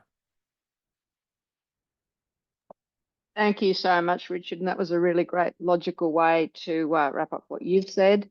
And I think pull together what a lot of our other speakers have said. We need to apply logic to all of this, don't we? And don't listen too much to there's hype. Some of it's justified, but some of the stuff recently probably not so. So Warwick, was there anything, Warwick Badger, anything that you wanted to address now, or have you answered all the questions online that you look, I tried to answer them as I was going. I guess I'll pick up on one of those questions, which is about sort of how much is soil carbon dependent on rainfall. And that's a really difficult question to answer because we really lack a lot of long-term data sets to be able to tease that apart. But I think what is coming out as we're getting more of that data is it's larger than we first thought under Australian conditions. And it's definitely larger than what the Australian soil carbon ACCU method for measuring soil carbon has allowed.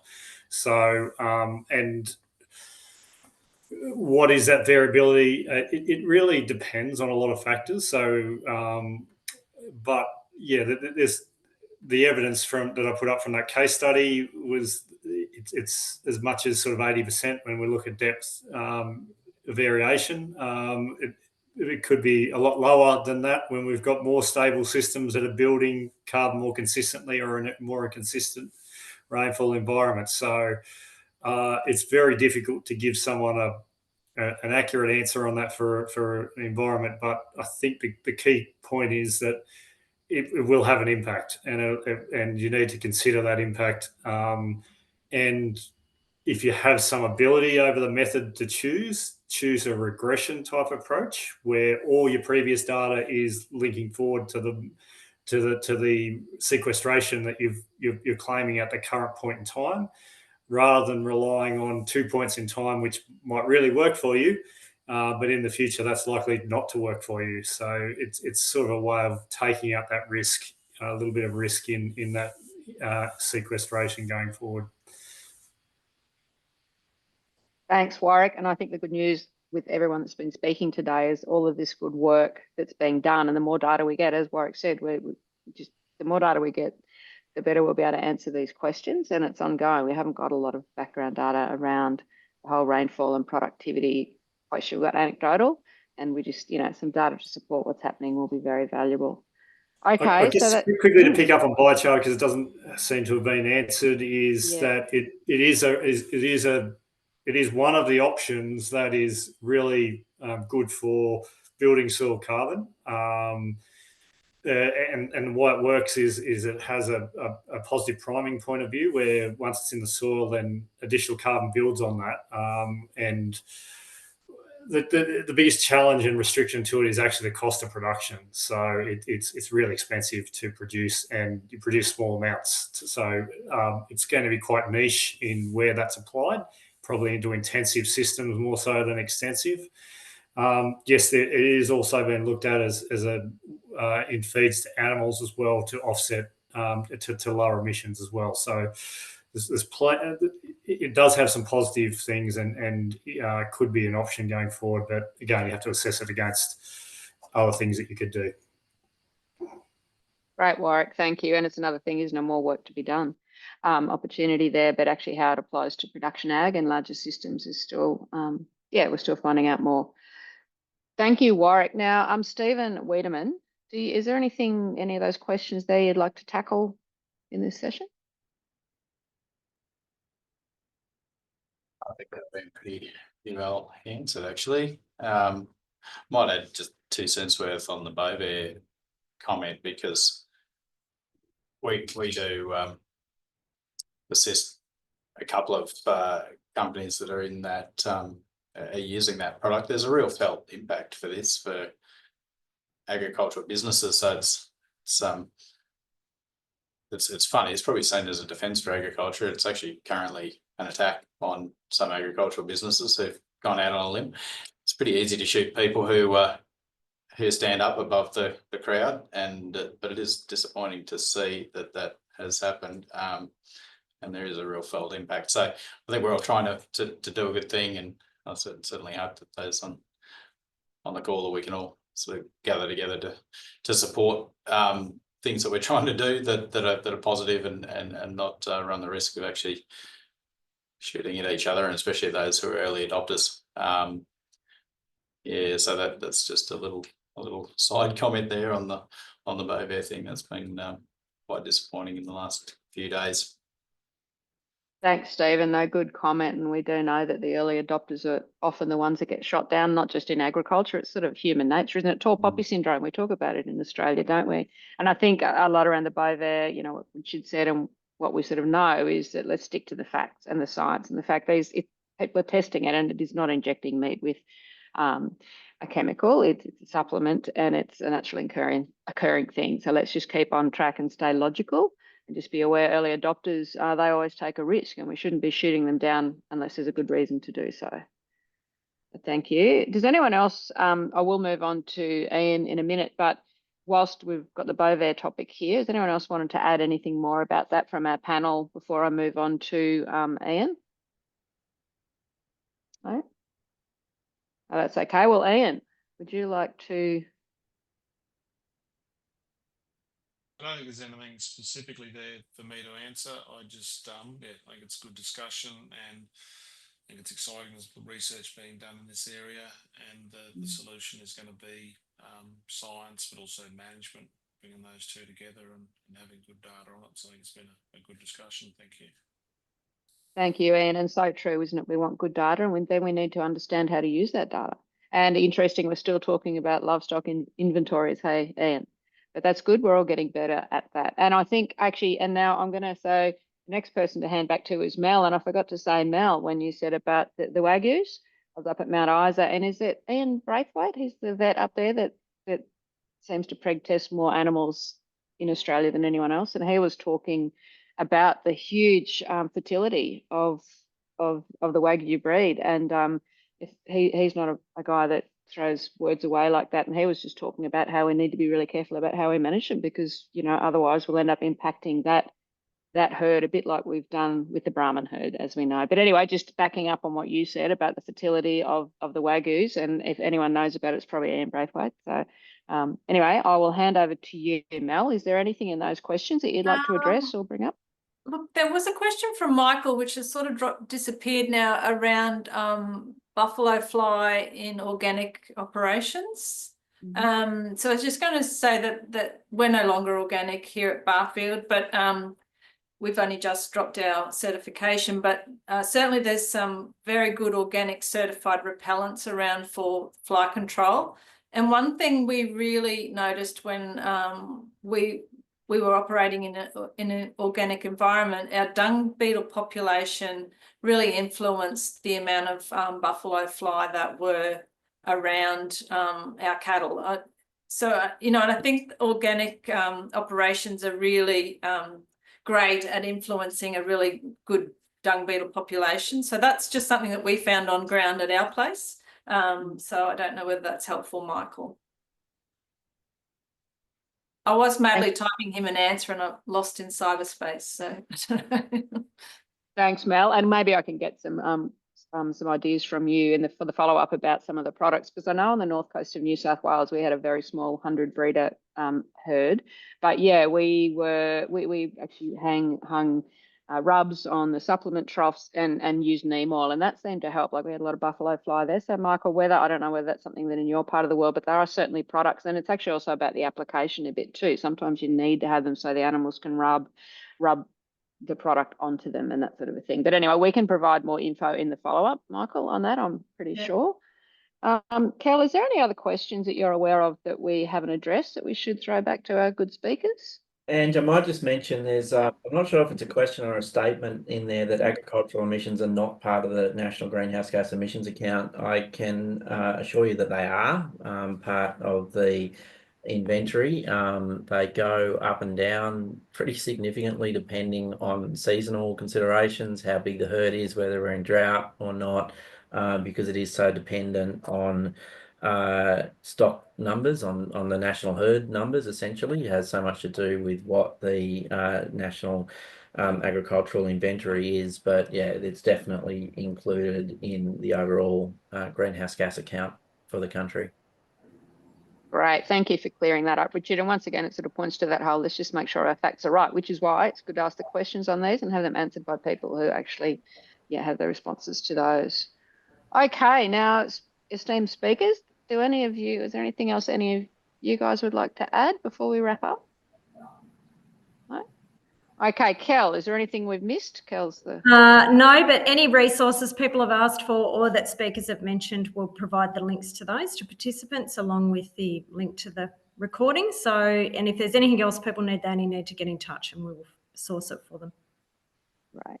Thanks, Kel. And look, thank you everyone for coming on to this. I know there's a lot of people that wanted to be on this today that couldn't be, and we will be sharing the recording, as Kel said.